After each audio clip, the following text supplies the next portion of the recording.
अगर आपके फैमिली में कोई आपको कहे कि मुझे दूध, ब्रेड या चिप्स चाहिए, जल्दी से दुकान जाकर ये सामान ला कर दो, तो आप आपकी फैमिली को कहोगे अरे ऑनलाइन ऑर्डर कर देता हूँ, 10 मिनट में डिलीवर हो जाएगा। लेकिन सवाल ये है, इतनी तेज डिलीवरी देकर कौन पैसा कमा रहा है और कौन से जल रहा है, ब्लिंकिट, स्विगी या फिर अंबानी? आज के इस वीडियो में हम जानेंगे कैसे रिलायंस ने क्विक कॉमर्स में वो कर दिखाया जो अब तक कोई नहीं कर पाया। क्विक कॉमर्स यानी 10-15 मिनट में दूध, ब्रेड, स्नैक्स आपके दरवाजे तक पहुंचाना। सुनने में ये बहुत सिंपल लगता है, लेकिन असलियत में ये बिजनेस मॉडल अब तक पैसा जलाने की मशीन बन चुका है। जरा सोचिए, हर 2-3 किलोमीटर पर डार्क स्टोरेज खोलना पड़ता है, हर ऑर्डर के लिए डिलीवरी राइडर चाहिए, ग्राहक को भुलाने के लिए हेवी डिस्काउंट देना पड़ता है, और ऊपर से फ्यूल, पैकेजिंग, टेक्नोलॉजी और लॉजिस्टिक्स का खर्च। यही वजह है कि ब्लिंकिट और स्विगी जैसी बड़ी कंपनियां सालों से इस बिजनेस में है, लेकिन फिर भी ज्यादातर वक्त वो घाटे में ही रहता है। कुछ शहरों में थोड़ा बहुत मुनाफा जरूर दिखता है, लेकिन जैसे ही नए शहरों में एक्सपेंशन होता है, खर्च फिर से बढ़ जाता है। अब यहीं पर कहानी में आता है एक और बड़ा मोड़। अक्टूबर 2024 में रिलायंस ने क्विक कॉमर्स पर एंट्री ली थी। कोई ज्यादा शोर शराबा नहीं, कोई फ्लैशी मार्केटिंग नहीं, लेकिन अंदर ही अंदर रिलायंस ने पूरा सिस्टम दूसरों से अलग बना लिया था। जहां दूसरी कंपनियां नए नए डार्क स्टोरेज बना रही थी, वहीं रिलायंस ने अपने पहले से मौजूद हजारों स्टोरेज और वेयर हाउस का इस्तेमाल कर रहा था। मतलब कम किराया, कम ऑपरेटिंग खर्च और तेज डिलीवरी। साथ ही रिलायंस भारत की सबसे बड़ी ग्रोसरी और FMCG बायर है। बल्क में खरीदारी की वजह से उन्हें सामान सस्ती कीमत पर मिलता है, और यही सेविंग हर एक ऑर्डर में सीधा मुनाफा बन जाती है। सिर्फ इतना ही नहीं, रिलायंस ने समझ लिया कि क्विक कॉमर्स में सबसे ज्यादा पैसा फूड और बेवरेज कैटेगरी में है। आज रिलायंस के हर 3 में से 1 ऑर्डर इसी कैटेगरी से आता है।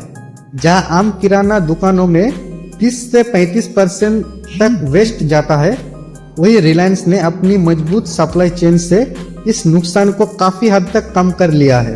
इसका नतीजा ग्राहक को अच्छी कीमत मिलती है और कंपनी को बेहतर मार्जिन मिलता है। और यही वजह है कि सिर्फ 1 साल के अंदर रिलायंस का quick commerce business contribution margin positive हो गया।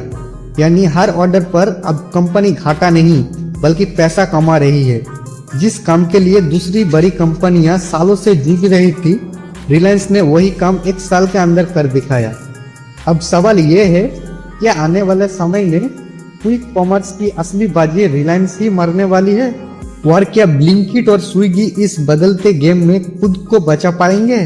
इसका जवाब अगले कुछ महीनों में पूरी तरह साफ हो जाएगा। इकोनॉमिक्स टाइम के रिपोर्ट के मुताबिक रिलायंस ने अब बिल्कुल साफ कहा दिया कि उनका क्विक कॉमर्स बिजनेस अब प्रॉफिट में है, और उनका FMCG बिजनेस भी एबिटेडा पॉजिटिव हो चुका है। मतलब बात सीधा सा है, अब रिलायंस हर एक ऑर्डर पर पैसा जला नहीं रहा बल्कि पैसा कमा रहा है।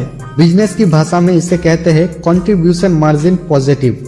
यानी डिलीवरी कॉस्ट, डार्क स्टोरेज का खर्च, राइडर्स की पेमेंट्स, लॉजिस्टिक और ऑपरेशंस, अब सब कुछ निकालने के बाद भी हर ऑर्डर से रिलायंस के हाथ में नाफा बच रहा है। और यही से शुरू होती है असली टेंशन, क्योंकि जहां ब्लिंकिट और स्विगी आज भी घाटा कम करने की जद्दोजहद में है, वही रिलायंस खामोशी से प्रॉफिट का गेम खेल रहा है। एक तरफ दूसरी कंपनियां डिस्काउंट बढ़ाकर कस्टमर को रोकने की कोशिश कर रही है, और दूसरी तरफ रिलायंस कम लागत, मजबूत सप्लाई चेन और अपने पुराने स्टोर नेटवर्क के दम पर एक स्टेबल बिजनेस खड़ा कर रहा है। और यही बात ब्लिंकिट, स्विगी के लिए सबसे बड़ी वार्निंग है। अब सवाल ये है, रिलायंस ने ऐसा किया क्या जो ब्लिंकिट और स्विगी नहीं कर पाए? इसका जवाब है स्ट्रेटेजी, स्केल, कंट्रोल। पहला है सोर्सिंग पावर। रिलायंस भारत का सबसे बड़ा ग्रोसरी बायर है। FMCG कंपनियों से सबसे ज्यादा सामान अगर कोई खरीदता है तो वो है रिलायंस। अब सीधा बात करता हूँ, जब आप बल्क में खरीदते हैं तो आपको सस्ता सामान मिलता है, और जब आप सामान सस्ता मिलता है तो मार्जिन अपने आप बढ़ जाता है। ब्लिंकिट और स्विगी जिस दाम पर सामान खरीदते हैं, रिलायंस उसी प्रोडक्ट को काफी कम कीमत पर ले आता है। वही सोर्सिंग पावर क्विक कॉमर्स जैसे हाई कॉस्ट बिजनेस में प्रॉफिट और लॉस का बड़ा फर्क बन जाता है। दूसरा, एग्जिस्टिंग स्टोर नेटवर्क। अब आता है दूसरे बड़ा मास्टर स्ट्रोक। रिलायंस ने क्विक कॉमर्स के लिए नए नए डार्क स्टोरेज बनाकर पैसा नहीं बर्बाद किया। उन्होंने क्या किया, अपने पहले से मौजूद स्टोर्स को ही डिलीवरी हब्स में बदल दिया। आज रिलायंस के पास 3000 से ज्यादा आउटलेट्स है, करीब 800 से ज्यादा डार्क स्टोरेज है। उसका लो रेंट लगता है, लो स्टार्टअप कॉस्ट, मतलब ना भारी रेंट, ना नई बिल्डिंग, ना एक्स्ट्रा इंफ्रास्ट्रक्चर कॉस्ट। जहां ब्लिंकिट और स्विगी हर नए शहर में डार्क स्टोर खोलकर लाखों रुपए खर्च करते हैं, वही रिलायंस अपने पुराने नेटवर्क से ही काम निकल लेता है। और यही वजह है कि रिलायंस का पर ऑर्डर कॉस्ट बाकी प्लेयर से काफी कम पड़ता है। यही है वो फर्क जो क्विक कॉमर्स को लॉस मेकिंग एक्सपेरिमेंट से प्रॉफिट मेकिंग मशीन में बदल देता है। और यही वजह है कि रिलायंस आज इस गेम में सबसे खतरनाक प्लेयर बन चुका है। रिलायंस के सीईओ दिनेश तलूजा ने एक बहुत अहम बात बताई, सबसे ज्यादा मुनाफा आता है फूड एंड बिवरेज कैटेगरी से। क्विक कॉमर्स में यही वो कैटेगरी है जो पूरे बिजनेस को प्रॉफिट की तरफ ले जाती है। आज रिलायंस के प्लेटफॉर्म पर हर 3 में से 1 ऑर्डर खाने पीने की चीजों का होता है। मतलब साफ है, वॉल्यूम भी ज्यादा और मार्जिन भी सबसे स्ट्रॉन्ग। जहां बाकी फंसते हैं वहां रिलायंस जीतता है। अब यहाँ आता है असली गेम चेंजर। ट्रेडिशनल किराना स्टोर्स में खाने पीने की चीजों की 30 से 35% तक वेस्ट हो जाता है।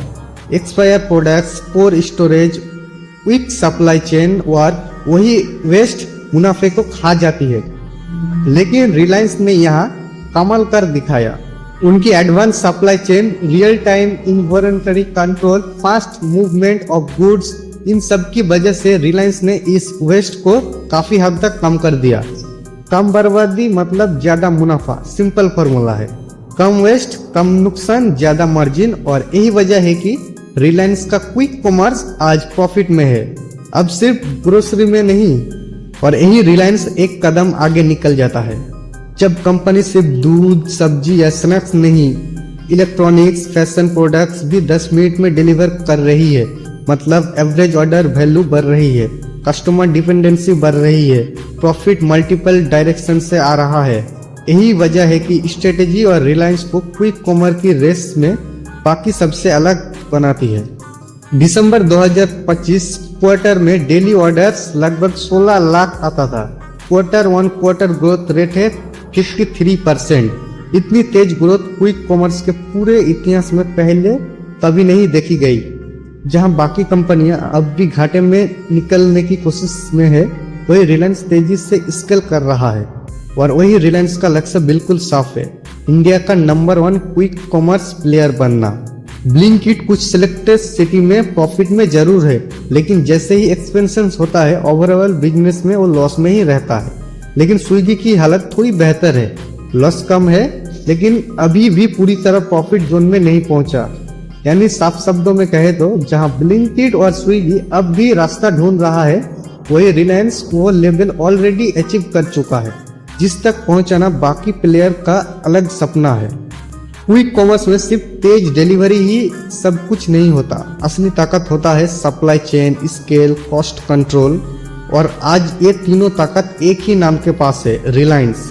इसलिए अब सवाल ये नहीं है कि कौन 10 मिनट में सबसे तेज सामान पहुंचाता है, असली सवाल ये है कौन इस गेम में सबसे देर तक टिकता है।